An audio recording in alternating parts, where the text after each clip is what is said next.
అమెజాన్లో non boarding process ఎలా జరిగిందో ఈ వీడియోలో మీతో షేర్ చేసుకుంటాను. ఫస్ట్ వెళ్ళినాక నేను ఒక జ్యూస్ తాగిన తర్వాత మా పీఓసీకి కాల్ చేస్తే ఇంకో 1 అవర్ టైం ఉంది అంటే నేను బయట ఫాస్ట్ ఫుడ్ తిన్నాను. తర్వాత ఆ పర్సన్ వచ్చాక మేము 3 మెంబర్స్ ఆ రోజు ఆన్ బోర్డింగ్ 3 మెంబర్స్ వెళ్ళినాక ఫస్ట్ నార్మల్గా ఒక టెంపరరీ ఐడి కార్డ్స్ ఇచ్చారు. ఆ టెంపరరీ ఐడి కార్డ్స్ కోసము ఏదైనా ప్రూఫ్ లైక్ ఆధార్ అయినా పాన్ కార్డ్ అయినా అడిగారు. తర్వాత ఇక్కడ వెయిట్ చేసాము. అక్కడ మాకు లాగిన్ ఐడీస్ నోట్ చేసుకోమని చెప్పారు.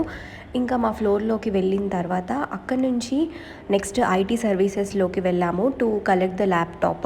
అండ్ దీని తర్వాత మాకు అప్పుడు టెంపరరీ ఐడి కార్డ్స్ ఇచ్చారు కదా, అండ్ పర్మనెంట్గా ఐడి కార్డ్స్ ఇవ్వడానికి లైక్ ఫోటో కోసం అని చెప్పి దానికోసం కూడా షూట్ అది పిక్స్ అవి తీసుకొని ఐడి కార్డ్ నెక్స్ట్ ఇంకా క్యాబ్ ఎక్కాను. నాకు ఫస్ట్ డేనే క్యాబ్ వచ్చేసింది. అండ్ ఓన్లీ థింగ్ ఏంటంటే ఆన్ బోర్డింగ్ రోజు కూడా కంప్లీట్ షిఫ్ట్ టైమే ఉండాల్సి వచ్చింది. నైట్ 10 వరకు ఇంటికి వెళ్ళేసరికి ఈ టైం అయింది. అప్కమింగ్ వీడియోస్లో నేను ఇంకా క్లారిటీగా ఇన్ఫర్మేషన్ ఇస్తాను. Thanks for watching. బాయ్.